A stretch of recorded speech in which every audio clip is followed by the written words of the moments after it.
All right, so coming to you from a very rainy day here in San Diego, nothing but good news to report. I have a check in my hand for $2,700 from the California DMV. How did I make this happen? It involved the news and it involved you, the viewer. Let's get after it. All right, so let me bring you up to speed. All these dates I'm getting ready to mention are all in 2022. So early March, went and purchased the semi-truck out of state, brought it back to California, registered the semi-truck was at the end of March.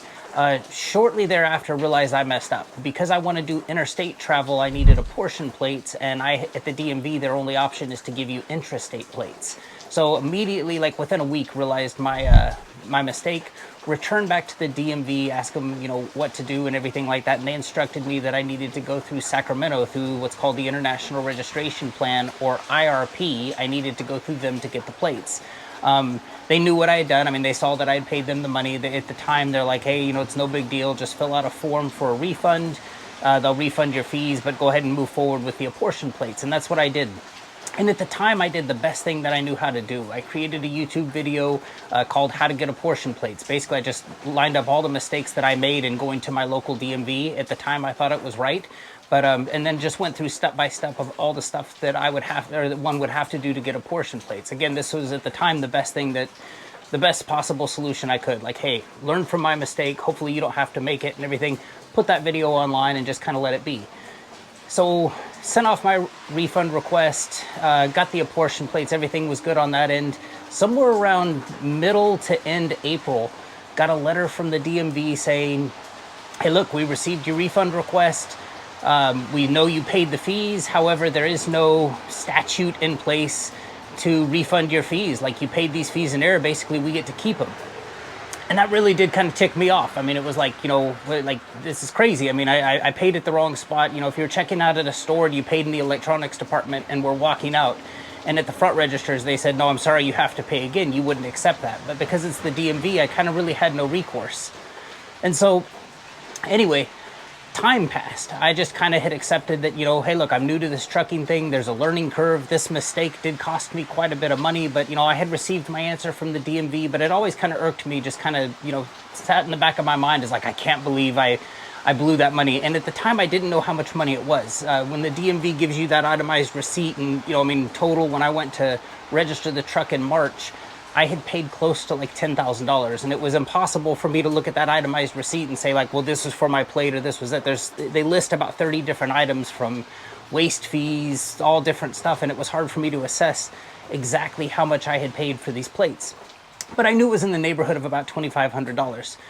So I started hearing from other people through my apportion plate video, other people who had made, unfortunately, the same mistake I did. And, when it was just me that this had happened to, I could kind of chalk it up to like, well, I'm new at this. This is the price of doing business. I wish I had known that before. But when it was just me, whatever. But hearing that it had happened to other people kind of really did light a fire in me. And in fact, one of them, it was a couple months ago, I responded back with, there was a time where I was going to contact the news over this, and I'd kind of let that go. But hearing from you motivated me to really see this through. So I reached out to my local news station. There's a channel here in town in San Diego, Channel 7 KNSD. And I just sent them all my stuff, kind of, no expectation, thinking like, oh, this probably isn't that big of a story to them, this type of stuff. Well, they took it. And not only did they take it, they did the work on it. And I don't know how they managed to get a different answer from the DMV, probably because they're the news. And I felt a little out of place, kind of like I've got to go get my bigger sibling to come fight my fights for me at school. Like, I can't take care of myself. But here's the thing. I had gotten the answer that I was going to get from the DMV. They told me, no, you can't have your refund back. But when I got the news involved, I received a call from the nicest person at the DMV saying, listen, Mr. Allen, we're sorry we made a mistake. Here, we'll get your refund to you ASAP. And guess what? It came. So I get my refund from the DMV. I mean, huge debt of gratitude to the NBC7 Responds team. Everybody there was fantastic. I mean, they didn't have to help me, and they did, and I'm eternally grateful for that.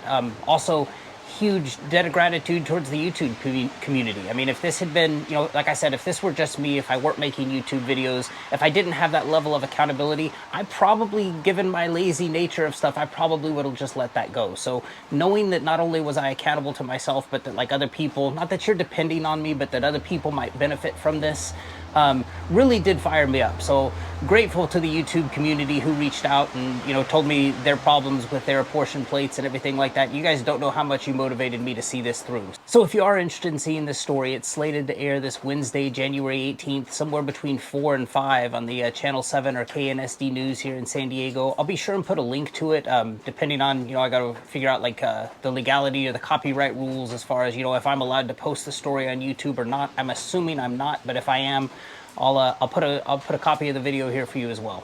As always, I hope this video serves you well. Thanks for watching. Take care.